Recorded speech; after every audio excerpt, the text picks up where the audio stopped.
Bonjour à tous, Jean-Vincent de ConnectX. Aujourd'hui, on va faire une vidéo pour voir ensemble les trois piliers du SEO. Donc, on va parler du SEO technique, les contenus thématiques et les liens. Et on va voir comment rapidement, sur ces trois éléments, vous pouvez rapidement obtenir des résultats mesurables pour votre blog ou votre site internet. La première partie, donc le SEO technique. Le SEO technique va reprendre deux éléments très importants, c'est la vitesse du site et qui va être dépendante de la taille des images. Donc si vous voulez améliorer la technique, si vous voulez améliorer la responsivité de vos pages, il faut travailler la vitesse du site. Donc soit vous utilisez un CMS comme WordPress qui arrive avec un ensemble de plugins qui vous permettent d'aller faire ce travail de vitesse, partiellement en tout cas, soit vous recodez entièrement votre site s'il est en dur, mais là ça va vous prendre plus de temps. J'ai mis en vert un paramètre qui est super important, c'est la taille des images. Donc les images vont avoir un poids considérable sur votre site internet. Donc ce qui est très important, c'est de convertir les formats PNG en JPEG qui sont beaucoup plus light et utiliser des compresseurs d'images. Si vous travaillez sur les images de l'ensemble de vos pages, vous allez avoir un ranking de votre site qui va être meilleur.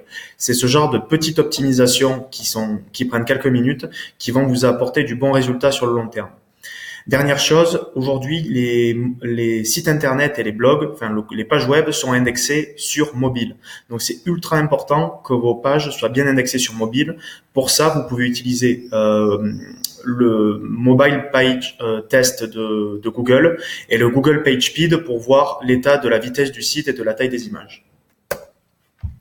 Le deuxième élément, c'est le contenu et les thématiques. Donc, comme d'habitude, quand vous faites une page web ou un article de blog, vous, bien évidemment, à chaque fois, vous mettez un titre, une description, des H1 et des H2, mais surtout, quelque chose qui va vraiment vous apporter aujourd'hui un très bon ranking, c'est la richesse sémantique du contenu. C'est-à-dire que les mots-clés que vous utilisez dans vos paragraphes, les entités et les champs lexicaux doivent répondre à la requête de l'internaute. Si vous faites bien ça également, vous allez avoir des scores SEO très bons et vous allez voir que vos articles vont ranker rapidement. J'apporte une précision sur la réponse à une requête internaute.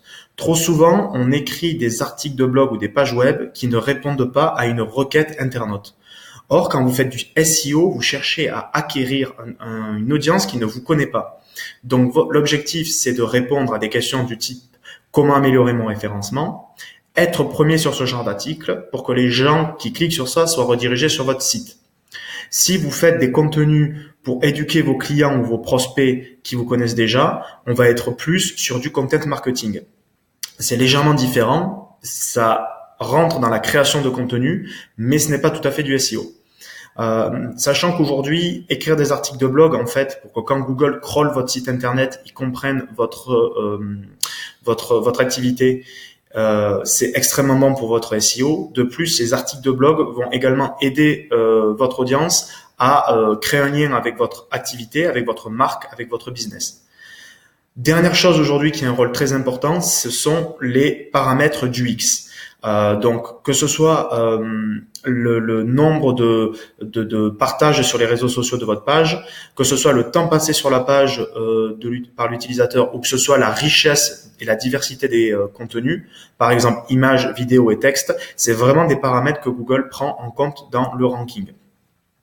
Donc voilà, je vous encourage à faire des articles et des pages sympa, on va dire, sur le plan visuel et riche sur le plan autant sur le plan sémantique du contenu que sur l'aspect visuel. Donc voilà, si là vous avez besoin de ranking rapide, quand je dis ça dans les quelques semaines qui viennent, travaillez la richesse de votre contenu. En plus, sur le long terme, c'est vraiment ce qui va vous permettre d'être meilleur que les compétiteurs et d'attirer un trafic qualifié sur le long terme. La dernière chose, ce sont les liens. Alors, point important, quand vous bloguez, quand vous écrivez des articles de blog, quand vous faites une page web, évitez de les laisser seuls comme ça se balader. Ce qui est toujours intéressant de faire, en fait, c'est de lier les pages entre elles via des liens hypertextes. Ça permet plusieurs choses. Premièrement, ça permet à Google de plus facilement indexer vos pages. Si vous avez 3 pages indépendantes orphelines, c'est plus dur pour Google de travailler que si les 3 pages sont liées entre elles. Bien évidemment, vous mettez des liens logiques. C'est-à-dire que quand vous êtes sur une partie où vous traitez du sujet X et qu'un autre article traite du sujet X plus en profondeur, ben là, vous faites un lien logique. La deuxième point, donc voilà, travaillez bien ces liens en interne et évitez d'avoir ce qu'on appelle des pages orphelines. En plus de faciliter l'indexation, ça va vous créer un effet bénéfique puisque Google va crawler l'ensemble du site, vous donnera plus de crédibilité et va plus facilement ranker l'ensemble de vos pages. Dernière chose, ce sont les liens externes. Donc les liens externes, c'est quelque chose qui est recommandé de travailler une fois que voilà, vous savez que le blog ou le contenu que vous proposez est intéressant pour votre audience. Vous allez trouver un moyen pour qu'un site extérieur pointe vers votre site, c'est-à-dire qu'il envoie un lien vers votre site. Google va considérer ça comme une preuve de crédibilité et va également améliorer votre ranking. Donc voilà, pour résumer, si vous voulez faire 3 choses rapides pour améliorer votre score SEO. Premièrement, vous reprenez les images, vous les rendez plus light, vous les compressez et vous les convertissez en JPEG.